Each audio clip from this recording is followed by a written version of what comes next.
Waalaikumsalam warahmatullahi wabarakatuh.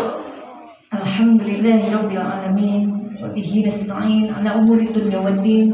Wassalatu wassalamu ala asrofil anbiya'i wal mursalin sayyidina wa maulana Muhammadin wa ala alihi wa sahbihi ajma'in. Rabbi israh li sadri wa yassir li amri wa hlul 'uqdatam min lisani yafqahu qawli. Alhamdulillah, puji syukur kehadirat Allah Subhanahu wa Ta'ala yang telah menciptakan bumi beserta isinya, langit beserta isinya, lautan beserta isinya, yang menciptakan kita manusia, yang memberikan kita nikmat, segala nikmat, nikmat mata, nikmat telinga, lisan, tangan, kaki, semua nikmat yang kita nggak bisa hitung satu persatu, nikmat Allah Subhanahu wa Ta'ala yang diberikan kepada kita. Maka dari itu, orang-orang yang bersyukur itu orang-orang yang faham akan nikmat yang sudah Allah berikan dalam kehidupannya. Bangun tidur kita diberi nikmat oleh Allah. Nikmat mata, terbuka mata kita masih bisa melihat orang-orang yang kita sayangi. Seandainya buka mata, kita nggak bisa melihat orang-orang yang kita sayangi. Nikmat itu berkurang. Telinga masih bisa mendengar nasihat orang tua, masih bisa mendengar panggilan anak-anak kita. Jikalau telinga ini tiba-tiba telinga kita nih gak bisa dengar, nikmat itu berkurang. Bangun tidur kita masih bisa bicara, kita suaranya masih ada, nikmat. Kita masih bisa nasihatin anak, masih bisa menyapa orang-orang kita sayangi. Bangun tidur tangan kita masih bisa digerakkan sampai malam ini.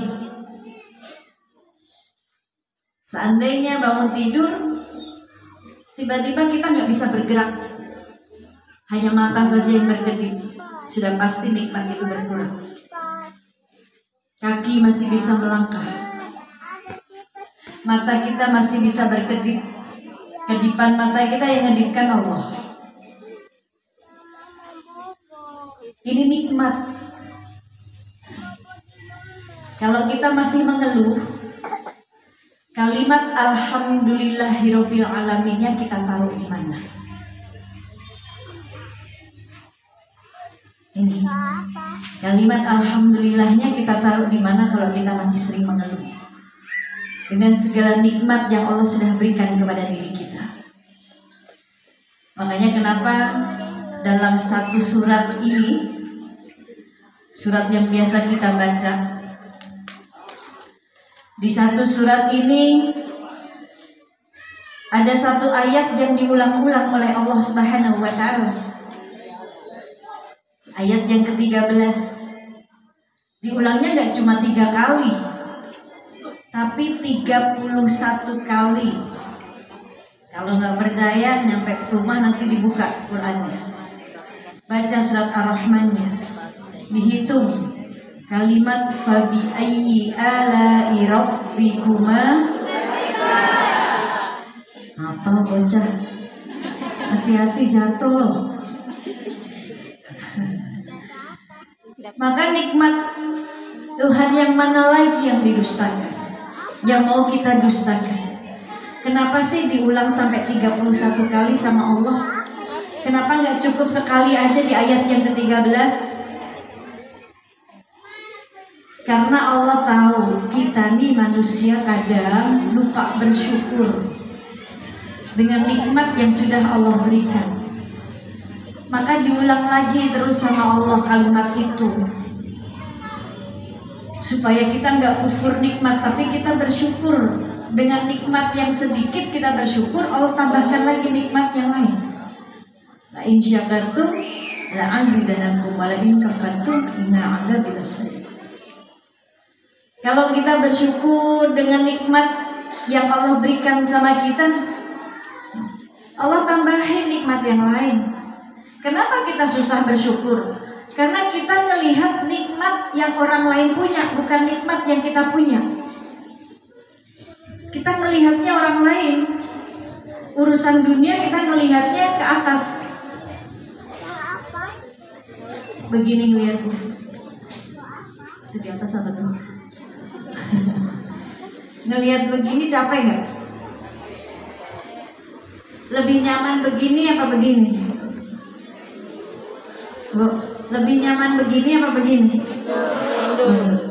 Begini sakit bu leher, ngomong juga susah nih. Urusan dunia jangan begini terus.